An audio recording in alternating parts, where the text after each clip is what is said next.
गरीबी शब्द तो हर किसी ने सुना होगा, लेकिन एक लड़का महज 10 साल की उम्र में गरीबी के हर पड़ाव से गुजर चुका था। क्योंकि जिस उम्र में बच्चे खिलौने के साथ लगे रहते हैं और अपने माँ बाप का स्नेह पाते हैं, उस उम्र में यशस्वी ने घर तो क्या, माँ बाप तक को छोड़ दिया था और निकल गए थे अपने घर से सैकड़ों मील दूर अपने मंजिल के तलाश में। और ये रास्ता उनके लिए ऐसा था कि मानो कि पूरे रास्ते में सिर्फ कांटा ही भरा हुआ हो। लेकिन कांटों से भरा रास्ता होने के बावजूद भी वो कभी डगमगाए नहीं, बल्कि ठोकरे खाते रहे और चलते रहे। और उसके उसी अविश्वसनीय अथक परिश्रम का परिणाम है कि आज यशस्वी के यश की गुणगान पूरी दुनिया कर रही है। नमस्कार दोस्तों, आप देख रहे हैं अर्जुन शर्मा की एक स्पेशल एपिसोड, कहानी इंडिया बिगेस्ट फाइटर यशस्वी जायसवाल की। 28 फरवरी 2001 को यूपी के भदोही जिले में एक गरीब घर में एक लड़के का जन्म होता है, जिसका नाम रखा जाता है यशस्वी जायसवाल। यशस्वी अपने 6 भाई बहनों में से चौथे नंबर पर थे और ये बचपन से ही गलियों में क्रिकेट खेला करते थे। लेकिन बीतते वक्त के साथ यशस्वी ने क्रिकेट को अपना लक्ष्य बनाने का फैसला किया। लेकिन गली क्रिकेट को खेलकर इस लक्ष्य को पाना असंभव था,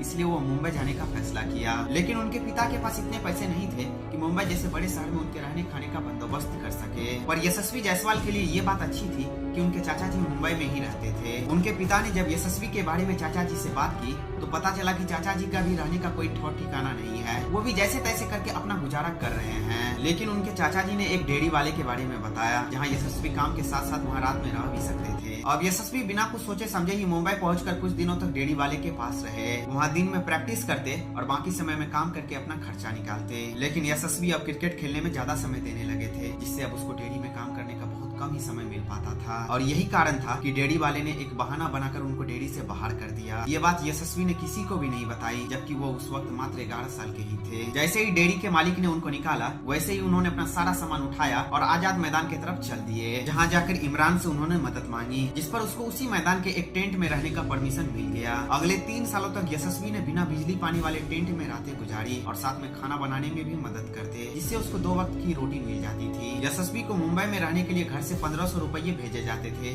जो कि इतने बड़े शहर में रहने के लिए काफी नहीं था। इसलिए वो शाम में पानी पूरी की दुकान में काम करते, मैच में अंपायरिंग करते और कोई भी गेंद को ढूंढने का काम करते, जिससे उसको कुछ पैसे भी मिल जाते थे। और जैसे तैसे करके उन्होंने अपना गुजारा किया। यशस्वी मैच शुरू होने से पहले भगवान से यही प्रार्थना करते कि भगवान मैन ऑफ द मैच मुझे ही देना, क्योंकि जो मैन ऑफ द मैच बनते थे उनको खाना फ्री में मिलता था और साथ में कुछ पैसे भी दिए जाते थे। इनके जीवन में तमाम मुसीबतें आई, लेकिन कभी भी इन्होंने उन पर ध्यान नहीं दिया, बल्कि हमेशा अपने ध्यान को अपने लक्ष्य पर रखा। और उनका एक ही लक्ष्य था, भारतीय टीम के लिए क्रिकेट खेलना। और इतना कुछ करने के बाद जब यशस्वी रात को सोने के लिए जाते तो उनको आजाद मैदान से वानखेड़े स्टेडियम की लाइट दिखाई देती थी, जो कि उनको अपना सपना साकार करने के लिए काफी मोटिवेट करती थी। उस लाइट को देखकर यशस्वी यही सोचते थे कि मैं भी एक दिन अपने देश के लिए उस स्टेडियम में मैच खेलूंगा। यशस्वी ने 3 सालों तक बहुत ही स्ट्रगल किया, लेकिन एक दिन वक्त ने अचानक ही करवट लिया और उनके सपने को साकार करने वाला मसीहा मिल गया। क्योंकि एक दिन मैच के दौरान यशस्वी को खेलते हुए जब ज्वाला सिंह ने देखा तो तभी उन्होंने निश्चय कर लिया कि वो यशस्वी जायसवाल को अपना शिष्य बनाएंगे, क्योंकि उनके उम्दा खेलने को ज्वाला सिंह के दिलों को पूरी तरह से जीत लिया था। अब वो ज्वाला सिंह उनके बारे में पता लगाना शुरू किया, तब उन्हें लोगों द्वारा पता चला कि यह बच्चा इसी ग्राउंड में एक टेंट में सोता है, जिस पर ज्वाला सिंह को काफी तरस आया और उसी वक्त उसको अपने घर लेकर चले गए और उसको खुद ही कोचिंग देना स्टार्ट कर दिया। यह यशस्वी के जिंदगी का सबसे बड़ा टर्निंग पॉइंट था, क्योंकि अब उनका स्ट्रगल खत्म होने वाला था। क्योंकि एक मैच के दौरान यशस्वी ने 319 रन बनाए और 13 विकेट भी झटके और उसके उसी आकर्षक पारी ने सबके ध्यान को अपनी ओर आकर्षित कर लिया। और उनके अंदर टैलेंट तो कूट कूट कर भरा ही था,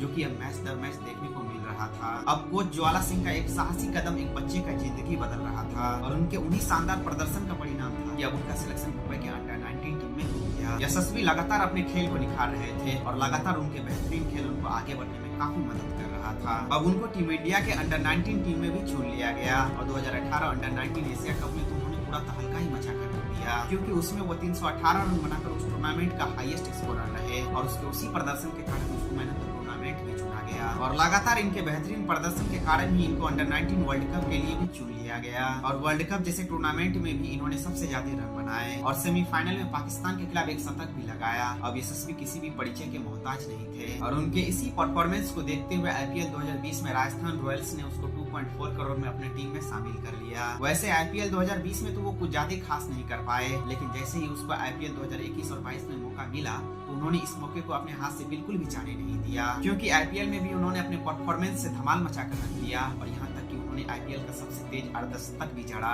और आईपीएल के इसी परफॉर्मेंस को देखते हुए अब उनको इंटरनेशनल टीम में भी चुन लिया गया। और अभी हाल ही में इंग्लैंड के खिलाफ दूसरा टेस्ट मैच में दोहरा शतक लगाकर तो इतिहास ही रच दिया। और इसी के साथ उन्होंने ये साबित कर दिया कि यदि आपका हौसला बुलंद हो तो आप असंभव को भी संभव बना सकते हो। तो चलिए इस वीडियो में इतना ही, तब तक के लिए टेक केयर एंड बाय। फिर मिलते हैं नेक्स्ट वीडियो में।